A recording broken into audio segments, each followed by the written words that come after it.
Bonjour chers partenaires privilégiés. Soyez les bienvenus sur la chaîne Une mine échappée en Afrique. Si c'est pour la première fois, tu as la chance de tomber sur cette chaîne de l'agro-business, tu as deux choses à faire simplement. La première des choses, tu t'abonnes. Et la deuxième des choses, tu vas activer la cloche, la petite cloche de notification pour qu'à chaque fois quand nous faisons de nouvelles vidéos, tu puisses la voir. Et si la vidéo, tu as trouvé ça intéressant, tu as aimé, il faut liker et partager ça à tes frères et à tes partenaires. Très bien. Et la dernière fois, nous avons eu à vous présenter la clôture vivante. C'est quoi la clôture vivante? C'est la clôture réalisée sur des fermes grâce aux arbres qu'on appelle campéchés. Les campéchés, c'est des arbres épineux qui gagnent vraiment en hauteur. Quand vous le plantez comme ça, au plus en 2 ans, vous avez une raie bien serrée comme ça parce que ces branches se coincent dedans et puis ça se serre correctement, hermétiquement. Ça vous protège contre l'invasion des rongeurs, l'invasion des bêtes, l'invasion des bœufs. Est-ce que vous voyez?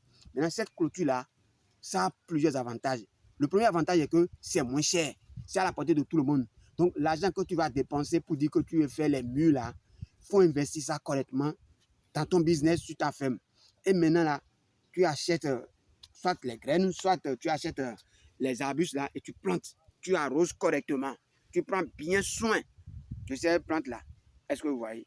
Donc, la première des choses, c'est à moindre coût. Ça te permet de clôturer toute ta parcelle, toute ta superficie à moindre coût. Le second avantage, c'est quoi? Ça protège ta terre là, contre l'érosion côtière. Est-ce que vous voyez? Ça protège ta zone ou bien ta ferme contre l'érosion côtière. Et après, autre avantage que ça, c'est quoi? Tu vois, ta ferme aura tellement de lait pur. Parce que partout, ce serait bien vert et c'est tellement joli, joli à voir. Donc, quand tu quittes la ville, tu viens sur ta ferme là, tu es à l'aise. Tu respires de lait pur dans tes poumons. Est-ce que tu vois? Et enfin, autre avantage que ça, je suppose que tu as de petits papayers ou bien tu as une plantation de bananiers sur ta ferme. Ça, c'est aussi de brise-vent. Le brise-vent, c'est quoi? Ça arrive des moments où il y a de grands vents qui se soulèvent et ça balance sérieusement. Quand ça rentre dans la bananière là, ça te fait tomber les bananiers en pagaille. Mais cette clôture vivante, lorsque ça grandit là, protège toute ta culture contre ce vent violent là. Est-ce que vous voyez? C'est tellement avantageux. Maintenant, lorsque tu plantes, comment il faut protéger ça? Parce que la dernière fois, les gens m'ont écrit, coach, comment on peut protéger ça?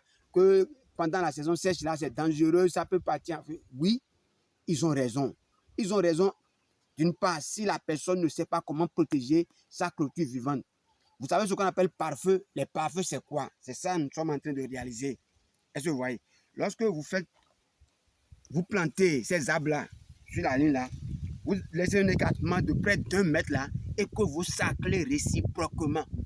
Vous mettez ça au propre tout le temps. Est-ce que vous voyez?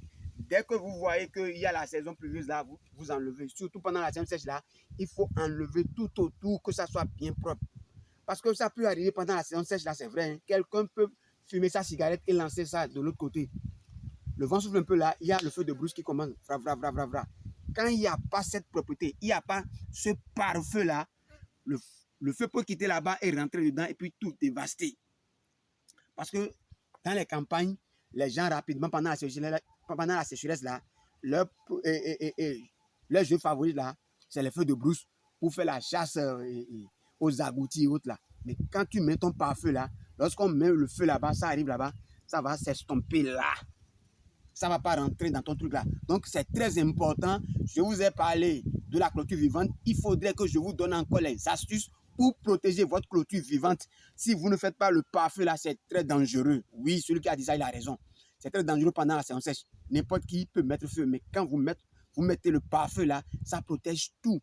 Ça protège puisque tant que le feu n'entre pas dedans là, il n'y aura pas d'incendie sur votre ferme. Donc, c'est seulement 1 mètre d'écart depuis la clôture jusque là, et vous mettez ça au propre, pas de débris, pas de déchets. Est-ce que vous voyez? Voilà comment on met en sécurité votre clôture vivante. J'espère que vous avez aimé. J'espère que vous avez aimé. Si vous avez aimé, mettez-moi en commentaire ce que vous voulez, de quoi vous voulez que je parle encore, parce que je dois vous fournir tellement de contenu pour aider ceux qui n'ont pas encore de gros moyens. Et nos frères qui sont à la diaspora, qui sont en train d'investir là, comment, avec un peu de moyens, ils peuvent déjà mettre en place leur ferme et sécuriser. Surtout ça, le pare-feu, quand vous faites, je reviens, quand vous faites la clôture vivante, le pare-feu est obligatoire.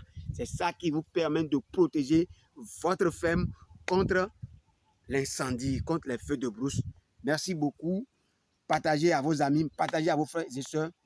Notre objectif, c'est que l'Afrique gagne. Rendez-vous au sommet.